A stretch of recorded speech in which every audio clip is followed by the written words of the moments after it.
두 눈을 감고 굳게 결심한 다음 필사적으로 지혜를 모으려는 자세야말로 문제를 해결하는 가장 정확하고 올바른 방법이다. 항상 해결할 문제를 가지고 있으며 적극적으로 궁리한다. 좋은 방법을 발견하는 능력의 기본은 먼저 할 수 없다라든가 무리다 등의 말을 자신의 금지어로 삼는 일. 지금까지의 방법으로는 할 수 없다면 종래의 규칙, 관습, 방법을 무시하고 이제까지와 다른 방법을 찾는다.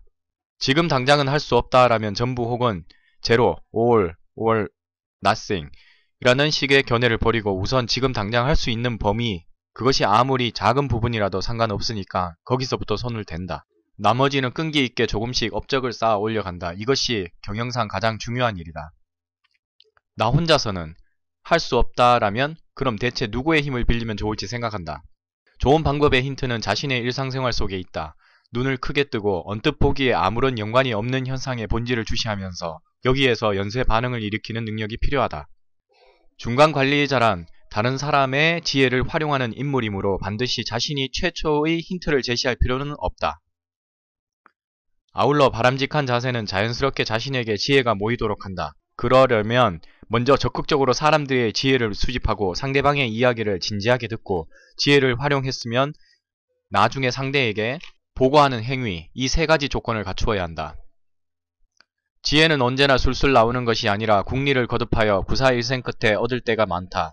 항상 문제의식을 가지고 있지 않으면 유능한 중간관리자라고 말하기 어렵다.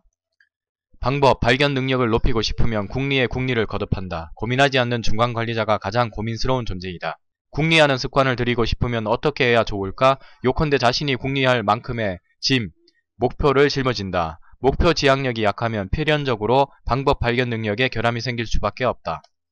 일의 형편과 관계없이 자신이 모든 일을 떠맡으려는 중간관리자는 어딘지 문제가 있는 인물이다.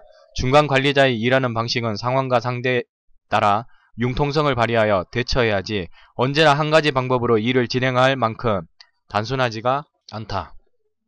상대에게 배분할 일을 먼저 선별하고 뒤에서 자신이 어떻게 처신해야 할지를 생각한다. 너무나 전문가적인 성향으로 20명에 가까운 사람을 거느리며 일을 하기에는 부적격이라는 이유로 승진이 늦어진 듯 싶었다.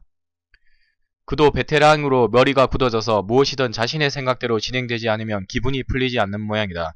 그러므로 그의 아래에 있는 젊은 동료들이 함께 일하길 꺼려하게 되었다. 일에 익숙해짐에 따라 요령을 터득하게 되고 점점 고생을 하지 않고 일을 마무리 짓는다. 자신감은 생겼을 망정 반대로 그에게 플러스가 될 만한 요소는 적어진다. 요컨대 능력 향상 곡선은 포화점에 다다른 셈이다. 결국 아무리 일을 잘한다 해도 변화가 없기 때문에 당연히 그 정도는 해야 하는 일이라고 받아들이게 된다. 이렇게 주위의 시선은 서서히 그의 능력을 인정해주지 않는다.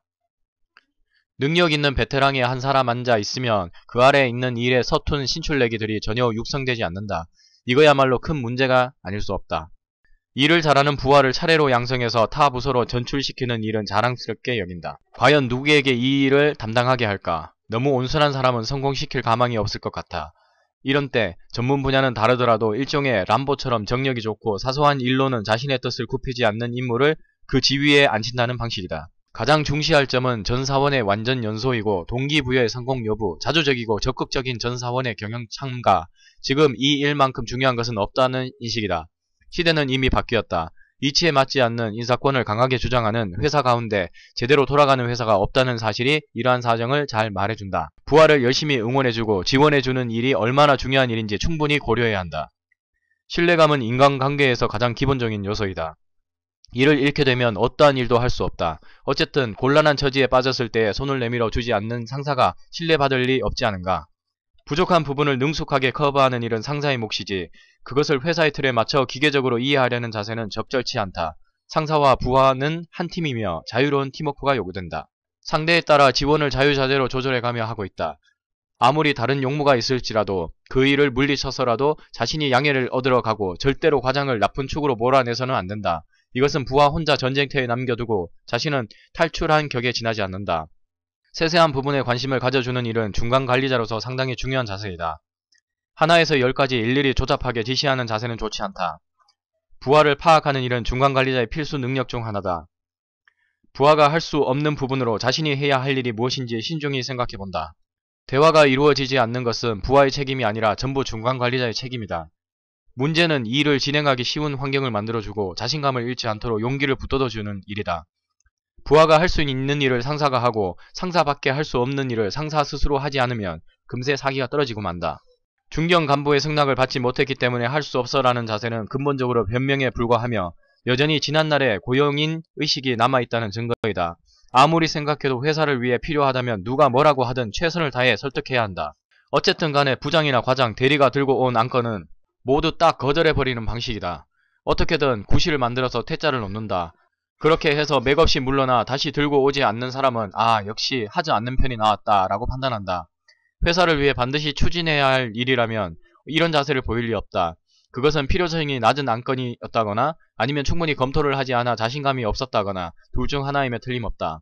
설득의 제1조건은 필요하다고 결정했으면 몇 차례건 온갖 수단과 방법을 동원하여 철저히 끈기를 가지고 밀어붙여서 목적을 달성하는 일이다.